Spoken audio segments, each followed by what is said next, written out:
नमस्कार मित्रांनो, आज आपण पाहणार आहोत क्वेश्चन कसे बनवायचे. हा व्हिडिओ संपेपर्यंत तुम्ही कोणताही प्रश्न इंग्लिशमध्ये विचारू शकता. सर्वप्रथम आपण शब्द पाहू. विच म्हणजे कोणता, व्हॉट म्हणजे काय, वेअर म्हणजे कुठे, वेन म्हणजे केव्हा, हाऊ म्हणजे कसे आणि आर, इज आहे, आहेत. इज म्हणजे आहे, आर म्हणजे आहेत, अनेकवचन. ही वॉज एकवचन होते, वेअर अनेकवचन होते, विल, शाल हे भविष्यातील प्रश्न विचारण्यासाठी, वाय म्हणजे का. सर्वप्रथम वाक्यरचना समजून घ्या. Subject plus verb plus object, कर्ता, क्रिया आणि कर्म. मराठीत आपण कसं लिहितो? मी आंबा खातो. ह्यात पहा, हा आहे कर्ता, सब्जेक्ट. आंबा म्हणजे ऑब्जेक्ट आहे. खातो काय? वर्ब.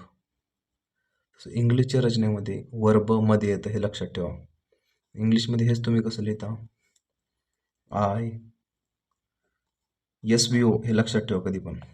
मी आंबा खातो, खाणे कर्म आहे. आय ईट, हे प्लस साइन आहे. आय ईट आंबा, मँगो. आणि क्वेश्चन बनवताना सुरुवातीला वर्ब येणार किंवा हेल्पिंग वर्ब. हेल्पिंग वर्ब म्हणजे कसं? Am, is, are, was, were असे ह्या प्रकारचे. किंवा वर्ब तर, किंवा कधी कधी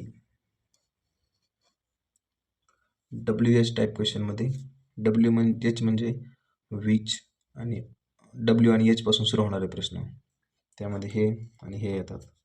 आणि दुसरा टाईप असतो येस नो टाईप, म्हणजे ज्याचं उत्तर हो किंवा नाही असतं. तर चला पाहूया वापर विचचा. तुम्हाला म्हणायचं कोणता किंवा कोणती. तुम्हाला म्हणायचे तुझ्या आवडीचा कलर कोणता. मग तुम्ही कसं लिहिणार? स्टार्टिंग विच पासून होणार. हे सर्व सुरुवातीला असणार प्रश्न बनवताना. स्टार्टिंग विच पासून होणार. विच इज का घेतलं? त्यासाठी सिम्पल प्रेझेंट टेन्स मध्ये आपण पाहिलं, सिम्पल प्रेझेंट टेन्सची रचना काय असते? S plus V1 plus O. Question बनवताना इज हे एकवचनीसाठी आणि आर हे अनेकवचनीसाठी वापरतात, हे लक्षात ठेवा. आर अनेकवचन, इज एकवचन. विच इज युअर, तुमचा फेवराईट आवडता कलर कोणता? Which is your favourite. हे पहा, तुम्हाला असे फेवरेट वगैरे शब्द माहीत नसतील तर शब्द पाठ करा. Which is your favourite colour. चालूमध्ये लिहून घ्या एका साईडला. फेवराईट म्हणजे आवडीचा, कलर म्हणजे रंग. Which is your favourite colour, तुमचा आवडता रंग कोणता. त्याचप्रकारे काय,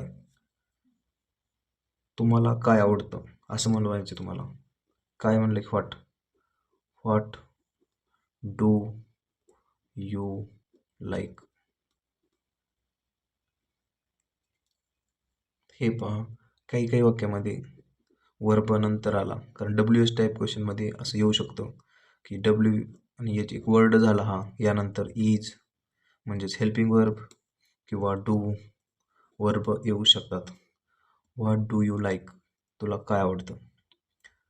तर मी दुसऱ्या का तिसऱ्या व्हिडिओमध्ये प्लेलिस्टमध्ये पहा, असे वर्ब दिले आहेत, ते सर्व पाठ करा. वेअर कुठे, तुम्हाला कुठे जायचे आहे किंवा तू कुठे चालला आहेस. Wear are you going. हे बघा, यू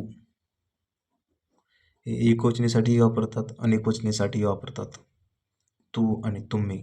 त्यामुळे याला एकवचन जरी असलं तरी आरच वापरतात. Where are you going. तसंच वेन केव्हा, मी तुला केव्हा भेटू. When should I meet you. मी तुला कधी भेटायला पाहिजे. शूडचा वापर आपण मागच्या व्हिडिओत पाहिला, म्हणजे करायला पाहिजे वगैरे. कुठली गोष्ट पाहिजे, should. When should I meet you. How कसे, तुम्हाला कसे वाटते. How are you. नंतर इज आणि आर. इज आणि आरचं खूप सोपं आहे. तुम्हाला म्हणायचे हा कुत्रा आहे. तुम्ही कुठल्या दुसऱ्या देशात फिरायला गेलात आणि अचानक तुम्हाला वेगळाच छोटा प्राणी दिसला, तर तुम्ही विचारलं हा कुत्रा आहे,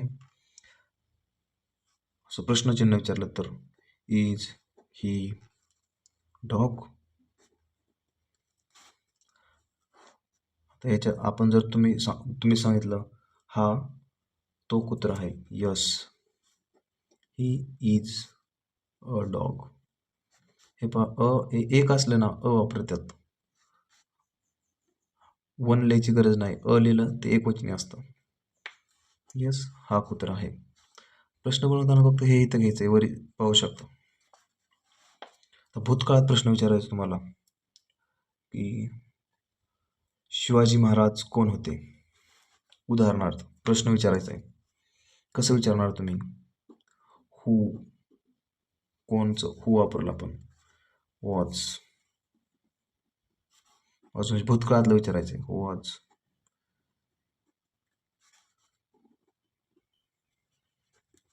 was Shivaji Maharaj. He was a great emperor. ते खूप महान होते, महान शासक होते. नंतर वॉज. वेअर कधी वापरणार. आता हे झाले हू टाईप, हू पासून सुरुवात झाली. आपण डायरेक्ट वाज पासून बनवू शकतो. तर तुम्ही क्लासमध्ये गेला, टीचरने विचारलं तो ॲब्सेंट होता का, किंवा सुरेश ॲब्सेंट होता का. Was Suresh absent yesterday. म्हणजेच काल सुरेश ॲब्सेंट होता का. अशा प्रकारे वॉजनं सुरुवात करायची. हे पहा, तुम्ही कितीही वाक्यपाठ करा वगैरे वगैरे, तुम्हाला टेन्स समजला ना, त्याच्या अगोदर टेन्स समजला तर तुम्हाला वेगळीच कमांड येते.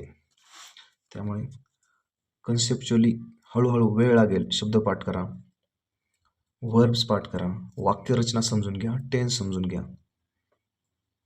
नंतर विल शाल, भविष्यकाळातले वाक्य. आता एक फेमस वाक्य, विल यू मॅरी मी, म्हणजे तू माझ्याशी लग्न करशील का. आता लग्न करण्याला मॅरी हा शब्द आहे. हे असे शब्द पाठ करा. वर्ब्स, व्हिडिओ, दुसरा व्हिडिओ पहा, त्यामध्ये दिले आहे. ते वर्ब्स पाठ करा, वर्ब्स पाठ करा. व्हाय. आता तुम्ही विचारला शब्द वर्ब्स का पाठ करायचे. व्हाय शुड आय रिमेंबर वर्ब्स. शब्द का पाठ करायचे. व्हाय पासून सुरू होणारं वाक्य उदाहरण दिलं, आणि व्हाय पासून उत्तर देताना तुम्ही असं लिहू शकता. व्हाय आलं की बिकॉज वाक्यात वापरायचं. Because it's very important to learn English language. हे पहा, कारण इट्स हे खूप महत्त्वाचं आहे. To learn English language. Learn म्हणजे काय, शिकणे. इंग्लिश भाषा शिकण्यासाठी खूप महत्त्वाचं आहे. आणि तुम्ही दररोज वाचनाचा प्रॅक्टिस करा. थोडं मोडकं समजायला लागलं असेल तर इंग्लिश न्यूज ऐका, पॉडकास्ट ऐका, आणि अशा प्रकारे इंग्लिश सुधारत राहा. धन्यवाद.